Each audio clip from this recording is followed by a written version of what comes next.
हर महीने की पहली तारीख अपने साथ कुछ नए नियम साथ लाती है। जून का महीना बस खत्म होने को है और जुलाई का महीना शुरू होने की कगार पर है। भारत में 1 जुलाई 2026 से कई महत्वपूर्ण वित्तीय नियम फाइनेंशियल रूल चेंज होने जा रहे हैं, जिनका ग्राहकों और करदाताओं पर सीधा असर होगा। इन नए नियमों में यूपीआई से पीएफ की निकासी से लेकर डीए में बढ़ोतरी, एलपीजी की कीमतों में बदलाव जैसी कई चीजों के होने की उम्मीद है। तो आइए जानते हैं कि 1 जुलाई 2026 से क्या क्या बदलाव होने जा रही हैं। नमस्कार, मैं हूं आपके साथ ममता तिवारी और आप देख रहे हैं न्यूज़ 18 का डिजिटल प्लेटफॉर्म। पहली चीज, आईटीआर फाइल करने की डेडलाइन। नौकरी पेशा और बिना ऑडिट वाले टैक्स पेयर्स के लिए salaried income tax return ITR 1 और आईटीआर 2 भरने की आखिरी तारीख है 31 जुलाई। यानी कि सैलरी पाने वाले कर्मचारी और वे लोग जिनकी income capital gains, house property या दूसरी नॉन बिजनेस इनकम से होती है, जिसके लिए ऑडिट की जरूरत नहीं है, उन्हें आईटीआर 1 और आईटीआर 2 फॉर्म भरने होंगे। दूसरी चीज है, एचडीएफसी क्रेडिट कार्ड के बदलेंगे नियम। 1 जुलाई से नए वित्तीय वर्ष की दूसरी तिमाही शुरू हो रही है। इस मौके पर एचडीएफसी बैंक ने अपने गिलारिया गोल्ड और dinners club privilege credit card के नियमों में कुछ बदलाव करने जा रहा है।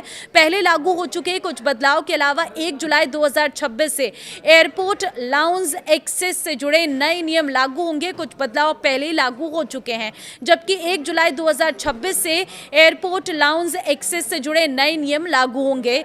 नए नियम के अनुसार 1 जुलाई से HDFC bank regalia gold credit card users को घरेलू एयरपोर्ट लाउंज का एक्सेस पाने के लिए हर तिमाही में खर्च की एक नई सीमा पूरी करनी होगी।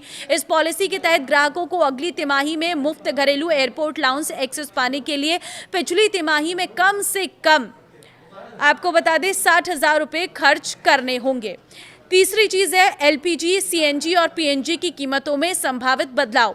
हर महीने की पहली तारीख की तरह 1 जुलाई को भी तेल विपणन कंपनियां ओएमसीज एलपीजी सिलेंडर, सीएनजी और पीएनजी की कीमतों की समीक्षा करेगी। इस दौरान घरेलू और कमर्शियल सिलेंडर के दामों में बदलाव देखने को मिल सकता है। साथ ही एयर टरबाइन फ्यूल के भी नए रेट जारी किए जाएंगे, जिससे हवाई जहाजों के टिकट की कीमतों पर बड़ा असर पड़ेगा। चौथी चीज है, यूपीआई से निकाला जा सकेगा पीएफ का पैसा। 1 जुलाई से यूपीआई से पीएफ निकालना एटीएम से कैश निकालने जितना आसान हो जाएगा। कर्मचारी भविष्य निधि संगठन ईपीएफओ के जुलाई में अपने नए डिजिटल प्लेटफॉर्म ईपीएफओ 3.0 को लॉन्च करने की उम्मीद है। इस सुविधा के शुरू होने के साथ ईपीएफओ सब्सक्राइबर्स यूपीआई के जरिए अपने पीएफ का पैसा निकाल सकेंगे। नई व्यवस्था लागू होने के बाद पीएफ का पैसा निकालने में कुछ दिन नहीं बल्कि चंद मिनट लगेंगे। इसके साथ ही एक और बड़ा बदलाव होने जा रहा है, पासपोर्ट बनवाना जो है वो महंगा हो जाएगा। विदेश मंत्रालय ने 1 दशक से भी अधिक समय के बाद पासपोर्ट फीस में भारी बढ़ोतरी की है। 1 जुलाई से लागू नए नियम के तहत 36 पेज के नए या री इशू पासपोर्ट की फीस 1500 रुपए से बढ़कर 2500 रुपए हो जाएगी, यानी कि सीधे 1000 रुपए की बढ़ोतरी की गई है।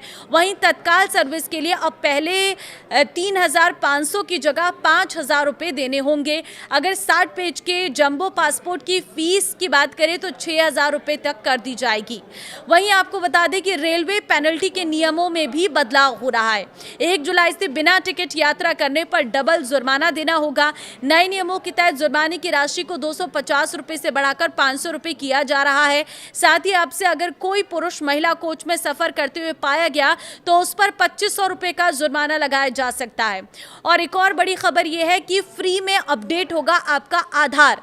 देखिए, नागरिकों को एक बहुत बड़ी राहत मिली है। 1 जुलाई से अगले 6 महीने के लिए आधार अपडेट को मुफ्त कर दिया गया है। पहले आधार में नाम, पता, जन्म तिथि, मोबाइल नंबर और ईमेल बदलने के लिए 75 रुपए देने पड़ते थे, लेकिन अब अगर आप इस 6 महीने के अंतराल में अपना ईमेल बदलते हैं या ईमेल एड ऑन करते हैं तो आपको 75 रुपए नहीं देने पड़ेंगे।